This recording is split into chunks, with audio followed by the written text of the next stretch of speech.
Good evening from Denver 7. We're following breaking news right now at 10. An Adams County Sheriff's deputy has been shot and killed in Thornton. We have confirmed at least one suspect's in custody. We're hearing a second may also be in custody, and now an intense manhunt for a third. And this is yet another tragedy in less than a month for our law enforcement community. Tonight's shooting happening in the area of 88th and Dawson, just to the east of I-25. We'll take a live look now from the scene via Air Tracker 7. A lot of police activity still going on right now. And Denver 7 has a team of reporters covering this for you right now. We start with Liz Gilardi, who's been on scene from the very beginning. So what's the latest now, Liz? And Shannon, that manhunt is still very much underway. We just had to move because the perimeter is being pushed back. We were closer to the scene when an officer came up to us less than probably 10 minutes ago and told us we had to move because it's just not safe and because they're bringing additional tactical teams in. That's been the situation in this neighborhood tonight as they've been looking for the suspects that are involved in this incident. We're sad to report that the officer passed away, and now the focus is on trying to find the people responsible. So this neighborhood tonight has essentially been on lockdown. People were told not to leave their homes and to stay away from doors and windows. And now again, we're just learning that additional tactical teams are being brought in. We've seen police circling the neighborhood tonight, driving around, patrolling, canvassing. We've seen officers with canines walking around as well, just trying to assist in this investigation. The big question that remains tonight is what led deputies to that home, and we simply do not know the answer to that yet. What led them to that home where the shots were then fired somewhere? We don't know if it was inside, outside a home. I have had a chance to talk with neighbors in the area, and they report hearing several gunshots. One woman was just getting her kids ready for bed. She was in bed, and take a listen to what she said. I was just laying in bed and you could hear the gunshots going off, and my mom's room is up front, so I didn't think nothing of it. And then I just hear all the sirens coming, and I get my kids to their room because I was just getting them out of bed, so I just put them in their room right away and told them to stay in there.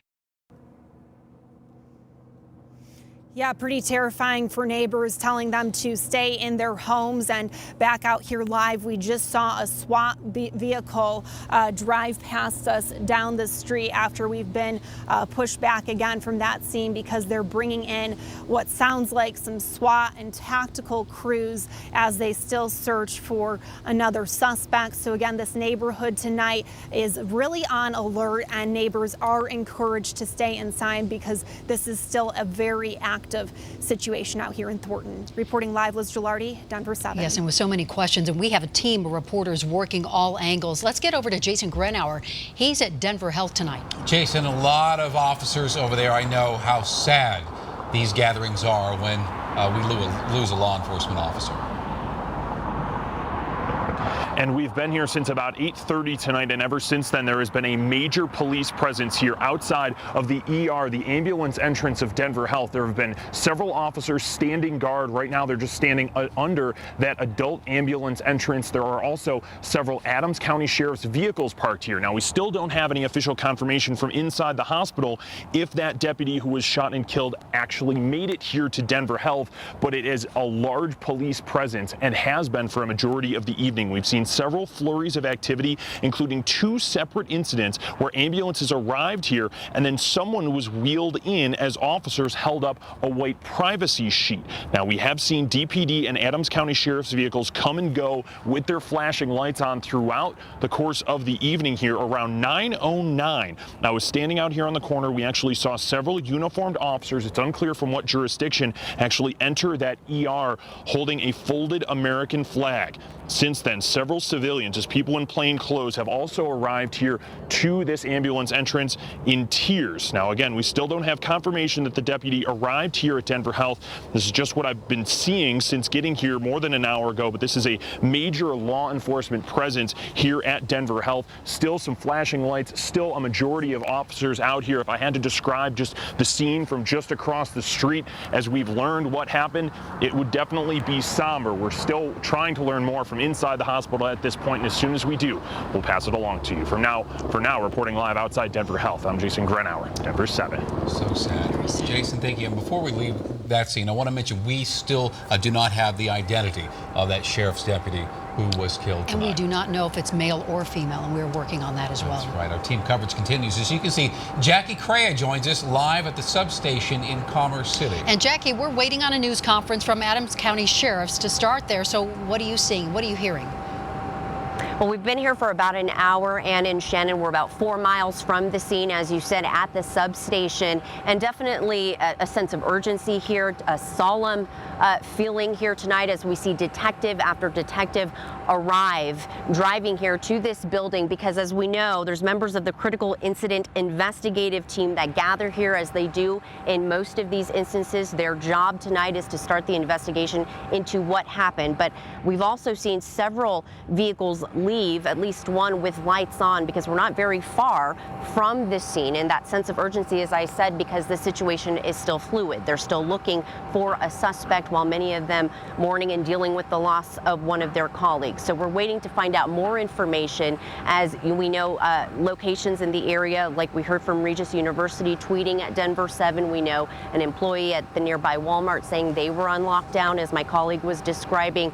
Deputies warning the public to stay safe and stay inside, away from doors and windows. But here at the substation, very solemn, but also a sense of urgency as they try and find whoever else is out there responsible for whatever happened tonight and led to that officer's death. As soon as we hear more information from the public information officer and find out exactly what happened tonight, I'll be sure to bring that to you. For now, I'm live in Adams County. Jackie Crea, Denver 7. Yes, we're waiting on that briefing. Jackie, glad you're there to bring it to us.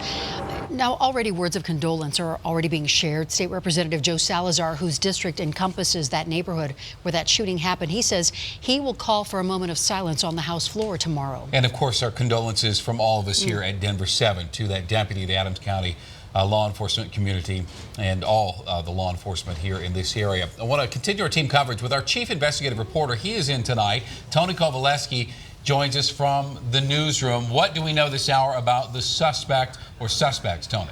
Well, Shannon, I'm going to get to that in just a bit, but obviously a very, very difficult night for our state, our community, and the law enforcement community, because it was just 25 days ago when Deputy Zach Parrish was shot in Douglas County.